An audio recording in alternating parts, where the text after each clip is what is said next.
As I sit down to film this, Silent Hill 2 was released 18 years ago today. This game has been the pinnacle horror game for many gamers and firmly solidified Silent Hill's place within the horror genre.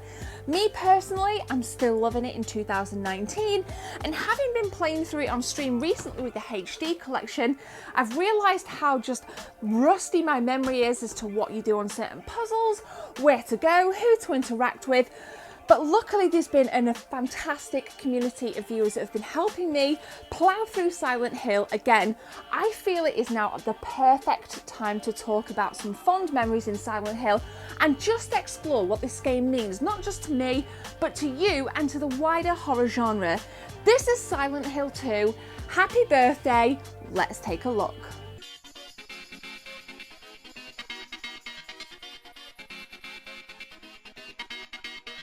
So the first Silent Hill game came out on the PlayStation 1 and it was immensely creepy with the fog, the enemies, the noises, the sound effects. Sometimes the silence of Silent Hill is something that is absolutely terrifying. This game really did the first a huge favour. This was a worthy sequel, and Silent Hill went on to produce some phenomenal games after that. Silent Hill 3, Silent Hill 4 The Room, Shattered Memories. I really enjoyed that on the PSP. Still after a copy on PS2, but this game for me has been absolutely phenomenal. Now, I originally played it on launch back on the PlayStation 2 and felt that it was just as mind-blowing with like the fog, the town. There was so much left to the imagination, and for me what's beautiful about Silent Hill is it's not about jump scares, it's more about what you don't see that really frightens the thong off you in Silent Hill. Now, I've been playing the HD version with the original voices, and it's still in my Xbox as we speak actually. Looks stunning. I know it's a HD release, but even on the PlayStation 2, I think visually Silent Hill 2 looked really great. There's not many things about it graphically that I can complain about, and I think that maybe the devs cheated a little bit, because 9 times out of 10 you're in very dark environments, if not foggy environments out on the streets, so there's not a massive draw distance. There's not a massive amount of kind of enemies undulating onto the screen at any one time, so the frame rate tends to be pretty consistent, and with that the visuals seem incredibly amplified.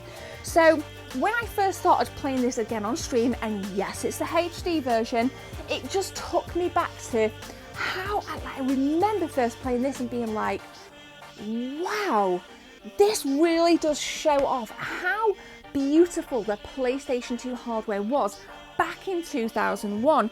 I was blown away and mesmerised and so stoked that I'd picked this back up again. So I think visually, 18 years later, what an absolute perler of a game. Now, what's the lure with Silent Hill 2? For me, it's definitely the story, and we know we kind of set off as James Sunderland on this quest to find out what the heck happens to Mary, and along the way we have plenty of clues and plenty of obstacles, and right up until the end we're still kind of asking questions, like when you're in the hotel and you get the key to room, is it 312 or 321, and James is still having these nostalgic memory trips of rooms that he stayed in with his wife, and you know, it's a really touching story. And it really is, you know, if you've ever lost anybody, I think there's definitely a level of empathy within Silent Hill 2 that makes you feel so intertwined with the story that it's hard not to love this game. For me, it's more than a horror game. This is an experience because the story is so rich and the characters are really well written. And I love the fact that I don't feel like, even now in 2019, I don't feel obliged to skip cutscenes, or to, you know, if the cutscene's unskippable, I don't feel obliged to turn away. I still want to watch them, even though I know the outcome. So I can't think of a game like back from the PlayStation 2 era that does it as well as what Silent Hill does. So not only do we have fantastic visuals, we have a phenomenal story that just complements and flows wonderfully. Now, admittedly, I'm playing back through on the HD collection on easy mode. It's very difficult to stream on higher difficulties because you've got one eye on chat, one eye on your gameplay, and then you're trying to like do a puzzle. So I thought I'd kind of take a dive and reintegrate myself on Silent Hill 2 back on easy mode, but there's still a level of challenge with that just terrifies me. And again, it's more about the darkness, and for me, the sound design on this game is like, for a 2001 experience, like when you're in the prison. So you go to the historical society and you go down the steps that like never end, and you get into the prison. It's a very short episode in the game, and there's these like sounds when you're in the cells. You're in these two corridors. There's kind of symmetrical corridors, and you've got the cells on one side, and you're just ploughing through trying all the cells doors, and then you've got this like growl coming from like opposite the cells, and it's just like at any minute you think you're going to get a jump scare, but you don't. And that's why usually I'm all about jump scares when it comes down to horror, but this just makes me feel very different about how I play horror. There's a nice pace to it, and I think the pacing very much comes with amazing sound design, with creepy sound effects and just like banging, and then just like the soundtrack as well. The soundtrack is phenomenal. Unfortunately, it's not just me that thinks that, because a lot of you guys on stream were saying how beautiful the score is to this, and it complements everything just so well. It's just, for me, Silent Hill 2 is a masterpiece. Now, yes, you know, there are some bugbears, and you're going to get that with any game, even games that are like 10 out of 10 rated, and the so-called masterpieces, because at times you kind of like wander the streets and there's very little in the clues. There's very little to kind of navigate you and push you into the right direction. And at times, combat can feel a little bit blocky. The fixed camera angles can sometimes trip you up.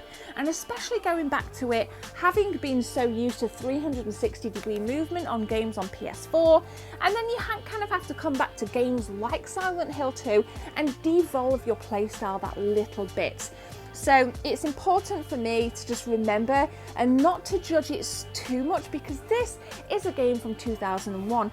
Back in the day, you didn't notice fixed camera angles as much. You didn't notice how blocky and stumbly some of the combat and movements can be. But it's only now when you go back to it that you realise, but is that enough to kind of detract from the experience? At times it can be a little bit frustrating, but I think you have to just remember, this bad boy is 18 years of age. If this was a human, it would be an adult today. So it would be able to vote and do everything else an adult can do legally. So we have to give it some credit. Now, in terms of the horror, in terms of how terrifying this is a twisted game. Seeing the nurses, seeing the kind of weird leg things, you know, just seeing all of the enemies, and just it really is super scary, even sometimes down to the humans that you meet, like Laura and Eddie. You're always left wondering, are you an enemy? Are you a ghost? Are you a figment of my imagination? Silent Hill actually made me think on so many different occasions, are you a figment of my imagination? And it made me kind of feel almost a little bit crazy playing it. But again, that comes down to fantastic character execution, really good writing within the story, and just really awesome stuff. I'm like so stoked when I saw the tweet today, because I was planning on doing this video. I've had this in my bag for quite some time now, and then I saw the tweet today, 18 years ago release, and I figured it was perfect to talk about Silent Hill 2. So what mark did Silent Hill 2 leave on the remaining games?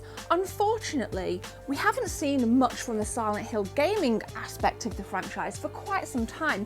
I'd really like to see a revival, and in my opinion, nothing peaked past Silent Hill 2. I wish I'd just drop it there on the OG Xbox. Nothing peaked past this. I personally find the first one unplayable because of the fixed camera angles and because of the blocky graphics and blocky controls. It doesn't have as much fluidity as something like Silent Hill 2. I enjoyed Silent Hill 3, and I will be streaming Silent Hill 3, if you're wondering, right here on YouTube. I didn't enjoy Silent Hill 4. For me, it got off to a really slow start, and I wanted something that was just kind of launched me in into a creepy town like this did when you start on the kind of riverside and you meander down the path. That was paced to me, that's what I wanted. Silent Hill 4 The Room just didn't deliver. I really enjoyed Homecoming because it took me back, for whatever reason, it took me back to how I felt playing Silent Hill 2, and then I enjoyed Shattered Memories on the PSP. There's been some good consistency, there has been some remarkable consistency, and I would love nothing more than to see a Silent Hill franchise reboot, and we know that that came along with PT, the phenomenal demo that Kojima released before he parted from Konami. Bittersweet, yes I know, and there was a horrifying experience with Norman Reedus that was this huge at the time when in Walking Dead. He's still huge now, and that demo was one of the scariest experiences of a horror game I have ever played. I never managed to complete it, and like a fool, I deleted it off my OG PlayStation. It's still in my library, but because it's not on the PlayStation Store, I cannot download it. So that is, again, is bittersweet because I'd love to stream it, but that would have been such a good game, and part of me wonders if there's more footage, if there's more gameplay that's hidden away on some disk drive somewhere of PT, but I guess we'll never know the answer to that. So Silent Hill 2, 18 years on, is a solid experience. No matter what console you're going to be playing it on, you're guaranteed to get something juicy from this. If you haven't played it, you're in for an absolute delight. Now I will say this, I have one more stream of this to go before completion, so make sure you guys hit subscribe on my channel right here, or follow me on Mixer. Everything you guys need is in the description. I'm going to leave it there. Let me know what some of your favourite horror gaming experiences are, and if you have any recommendations, I'd like to hear them across any console. But for now, I'm going to leave it there. Back on Friday with more content. My name is Gemma. Take care. See you soon.